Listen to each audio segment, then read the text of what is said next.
KTV நேயர்களுக்கு வணக்கம். இன்றைக்கி அறுசுவை இது தனிசுவை நிகழ்ச்சியில் நம்ம பார்க்க போகிறது ஒரு டிஃபன் வெரைட்டியும் அதுக்கு ஆப்டாக ஒரு சைட் டிஷ்ஷும். டிஃபன் என்னென்னு கேட்டிங்கன்னா வெங்காயம் சேர்த்து பண்ணுற ஒரு ரொட்டி. அது கொஞ்சம் பிளாண்டாக இருக்கும், அதாவது ரொம்ப காரசாரமாக இருக்காது.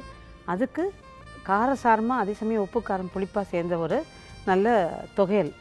இது பார்த்திங்கன்னா கத்திரிக்காவும் மாங்காவும் சேர்த்து நம்ம பண்ணுற தொகையல். இது நல்ல காம்பினேஷன், இந்த கத்திரிக்காவும் மாங்காவும். ஸோ இது முதல்ல இந்த தொகையலுக்கு என்னென்ன தேவைங்கிறத சொல்லிடுறேன், அதுக்கப்புறம் அதை எப்படி பண்ணுறது அப்படிங்கிறத பார்க்கலாம். கத்திரிக்காய் 150 கிராம், மாங்காய் சிறியதாக 1, பச்சை மிளகாய் 4, புளி ஒரு சிறிய உருண்டை, கொத்தமல்லி ஒரு கைப்பிடி அளவு, பூண்டு 6 பற்கள், கடுகு 2 டீஸ்பூன், தக்காளி 2, உளுந்து 2 டீஸ்பூன், கடலைப்பருப்பு 2 டீஸ்பூன், தனியா 2 டீஸ்பூன், சீரகம் 1 டீஸ்பூன், காய்ந்த மிளகாய் 4, மஞ்சள் தூள் 1/4 டீஸ்பூன், எண்ணெய் 4 டேபிள் ஸ்பூன், உப்பு தேவையான அளவு. இப்போ இந்த கத்திரிக்காய் மாங்காய் தொகையலுக்கு தேவையான பொருள்லாம் பார்த்தோம் இல்லையா, எப்படி பண்ணுறதுங்கிறத பார்க்கலாம். பார்த்திங்கன்னா இந்த தொகையல் வந்து நல்ல காரமாக இருக்கும், நல்ல புளிப்பும் தெரியும், இந்த கத்திரிக்காயோட ருசியும் தெரியும், நல்லாயிருக்கும். இந்த காரம் வந்து நான் 4 காஞ்ச மிளகாய் 4 பச்சை மிளகாய் கொடுத்துருக்கேன். உங்களுக்கு இந்த மாதிரி காரம் வேணாம்னு நினைக்கிறவங்க அதை கொஞ்சம் குறைச்சும் நீங்கள் அவங்கவுங்களோட விருப்பத்துக்கு ஏற்ற மாதிரி மாற்றிக்கலாம்.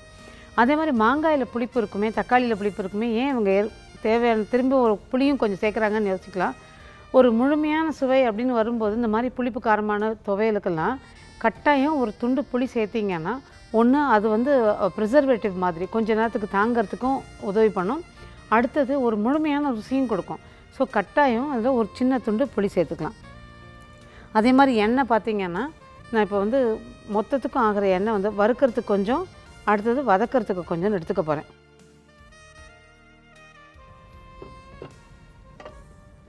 இது மிதமான தீயை வச்சுக்கோங்க, கொஞ்சம் வேகமாக வறுக்க முடியாதவங்க தீயை நல்லா குறைச்சும் வச்சுக்கலாம்.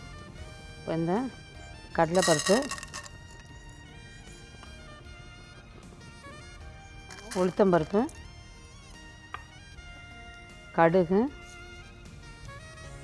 கடுகு நம்ம நல்லா வறுபடும் போது இதில் பொரிஞ்சிடும், அதனால தான் ஒன்றா சேர்த்துருக்கேன். தனியா, ஜீரகம், காஞ்ச மிளகாய், இது எல்லாத்தையும் நம்ம இப்போ வறுக்க போகிறோம். பார்த்திங்கன்னா கடுகு, உளுந்து, கடலைப்பருப்பு, தனியா, ஜீரகம், காஞ்ச மிளகாய் எல்லாமே இதில் சேர்த்துருக்கோம். இதில் கடுகும் ஓரளவு நல்லா பொரிஞ்சிடும். அதே மாதிரி இது ஒரு வேளை பொரியலைனாலும் நீங்கள் கவலைப்பட வேணாம், இந்த தொகையில் வந்து ரொம்ப வித்தியாசம் தெரியாது.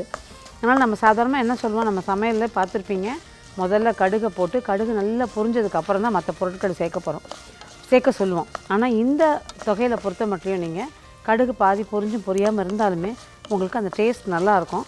ஸோ எல்லாத்தையும் சேர்த்து ஒன்றா போடும்போது முழுமையாக பொரிஞ்சிட்டாலும் அது ஒரு மாதிரி டேஸ்ட் நல்லாயிருக்கும். ஸோ நீங்கள் கடுகு பொரியலேன்னு யோசிக்க வேண்டாம். இந்த நல்லா வறுபட்டணும், நல்லா அதாவது நிறம் மாறி நல்லா வறுபடணும்.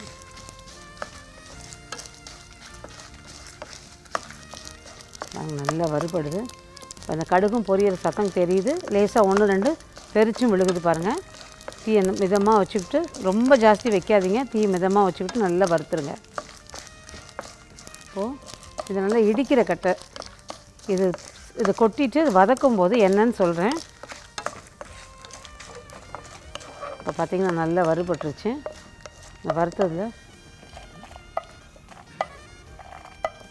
இந்த கட்டையில் கொட்டிட்டு அப்படியே நம்ம அப்புறமா இடிக்கலாம்.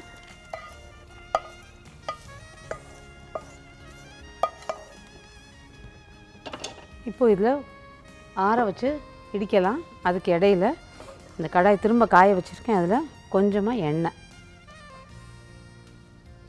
இதுக்கு வந்து கொஞ்சம் எண்ணெய் அதிகமாக இருந்தால் தான் நல்லாயிருக்கும். இது ஒரு ஆந்திரா ஸ்டைல் தொகையில். இது கத்திரிக்காயில் அவங்க நல்லா சுட்டுட்டும் பண்ணுவாங்க, இந்த மாதிரி வதக்கியும் பண்ணுவாங்க. நான் ஒரு சின்ன வித்தியாசத்துக்கு அதில் நல்லா மாங்காவும் சேர்த்து பூண்டெல்லாம் சேர்த்து இன்னும் கொஞ்சம் ஃப்ளேவரோடு கொடுக்குறோம். ஸோ நல்லாயிருக்கும் உங்களுக்கு இந்த கத்திரிக்காய் மாங்காய் காம்பினேஷன் ரொம்ப நல்லாயிருக்கும். ஸோ இப்போ வந்து நம்ம வச்சுருக்க பச்சை மிளகாயை உடச்சி சேர்த்துக்கங்க, மிதமான தீயாக வச்சுக்கோங்க.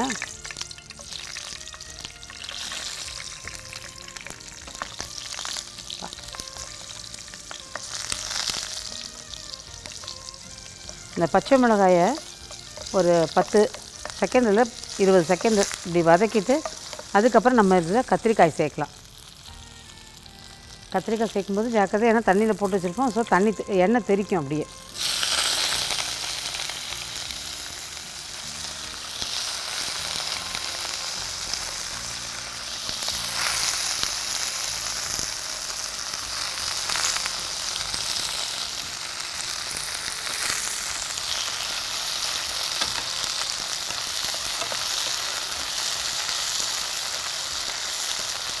இப்போ இதோட பூண்டு பல்லையும் சேர்த்துடலாம்.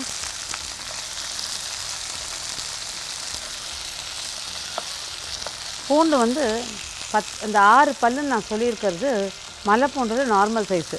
ரொம்ப பெரிய பூண்டாக இருந்ததுன்னு வச்சுக்கோங்க, 4 பல் எடுத்துக்கங்க. நாட்டு பூண்டாக இருந்ததுன்னா வெல் அண்ட் குட், அது ஒரு 8 பல் வரைக்கும் நம்ம தாராளமாக எடுத்துக்கலாம். இப்போ இது வதங்கும்போது இதோட கொஞ்சம் மஞ்சள் தூள், இதுக்கு ஒரு நல்ல கலரை கொடுக்கும் அந்த மஞ்சள் தூள். ஒரு நல்ல 1/4 டீஸ்பூன் வரைக்கும் போடலாம், அது கூட போடணுன்னாலும் போடலாம். அப்புறம் பெருங்காயம்,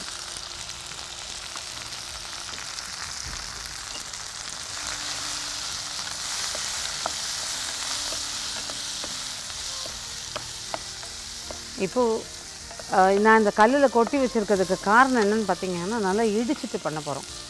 இன்னும் நிறைய இந்த ஆந்திராலாம் பார்த்திங்கன்னா நிறைய இடங்களில் இன்னுமே அந்த இடிச்சோ இல்லை நல்லா ஆட்டிட்டு பண்ணுறது தொகையிலையோ அவங்க ரொம்ப மாற்றிக்கலை.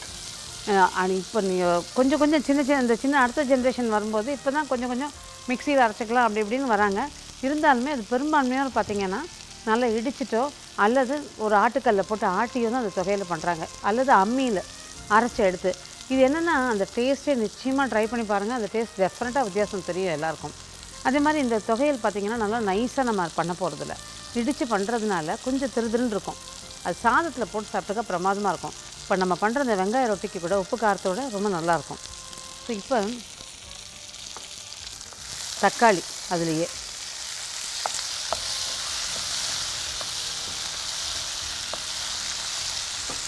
இப்போ இதில் கொஞ்சம் உப்பு, இந்த தொகையிலுக்கு தேவையான உப்பு இப்போ இதில் சேர்த்துடலாம்.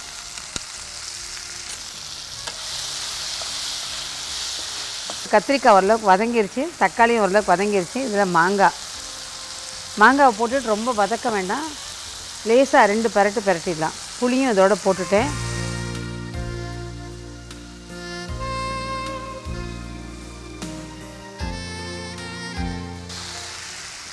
கடைசியாக கொத்தமல்லி, அதையும் இதோடு நிறைய போட்டுடலாம்.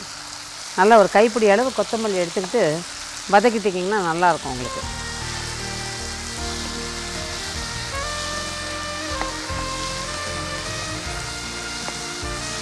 இப்போ அவ்வளோதான், ஸ்விட்ச் ஆஃப் பண்ணிட்டேன் அடுப்பை. இப்போ நம்ம இதில் சேர்த்து இடிக்க வேண்டியதுதான். முதல்ல இந்த வறுத்து வச்சுருக்கிற கடுகு, உளுந்து, தனியா, கடலைப்பருப்பு, காஞ்ச மிளகா, ஜீரகம், இது எல்லாத்தையும் நல்ல செவக்க வறுத்து அதில் போட்டிருக்கோம். இதெல்லாம் இப்போ இடிச்சிட்டு அதுக்கப்புறம் இதை கொஞ்சம் கொஞ்சமாக சேர்த்து நம்ம அதில் இடிச்சிக்கலாம்.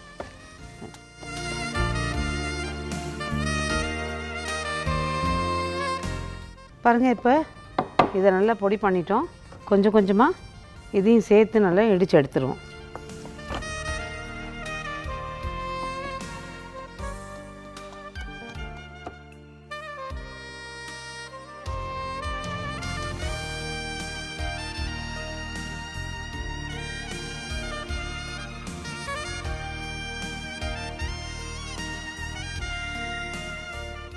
பார்த்திங்கன்னா எல்லாத்தையும் நல்லா இடித்து எடுத்தாச்சு. நம்ம வதக்கி எடுக்கிற கடாய் இருக்குல்ல, அந்த கடாயை அப்படியே வச்சுக்கோங்க. என்ன காரணம்னா, நம்ம இது மொத்தத்தையும் போட்டு ஒரு தடவை நல்லா கலந்து விட்டுட்டு, ஏன்னா கொஞ்சம் கொஞ்சமாக எடுத்து போட்டு இடிக்கும்போது உப்பும் காரமும் சரியான இதில் விகிதத்தில் பிரிஞ்சிருக்காது. அதனால் எல்லாத்தையும் ஒன்றா ஒரு தடவை நம்ம கலந்துட்டு நல்லா அதுக்கப்புறமா நம்ம இதை மற்றதில் எடுத்து வைக்கலாம். இப்போ பார்த்திங்கன்னா இது இப்போ மர குழவியில் வச்சு நான் இடிச்சிருக்கேன். இது வந்து நீங்கள் கல்லில் கூட பண்ணிங்கன்னா இன்னும் ஈஸியாகும். அதாவது ஆட்டுக்கல் இருக்குல்ல, நிறைய பேர் கேட்பீங்க ஆட்டுக்கல் எங்கள் வீட்டில் எது மேடம்னு. அப்படி இருக்கிறவங்களா இருந்தால் அந்த டேஸ்ட்டை விட மாட்டேங்க, அதில் ட்ரை பண்ணி பாருங்கள். நல்லா அந்த ஆட்டிட்டு இந்த பொடியை போட்டு முதல்ல நல்லா இடிச்சிட்டு அதுக்கப்புறமா இதை கத்திரிக்காய் மாங்காய்லாம் போட்டதுக்கப்புறம் நல்லா ஆட்டி எடுத்துருங்க.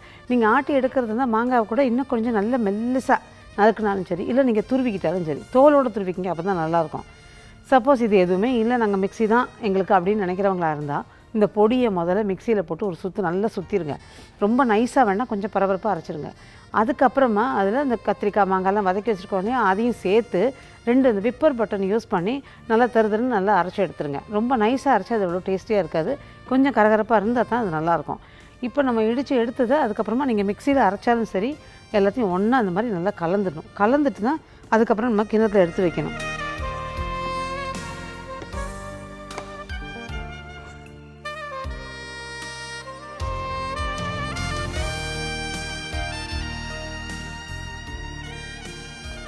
இது நல்ல புளிப்பான மாங்காவாக இருக்கணும்.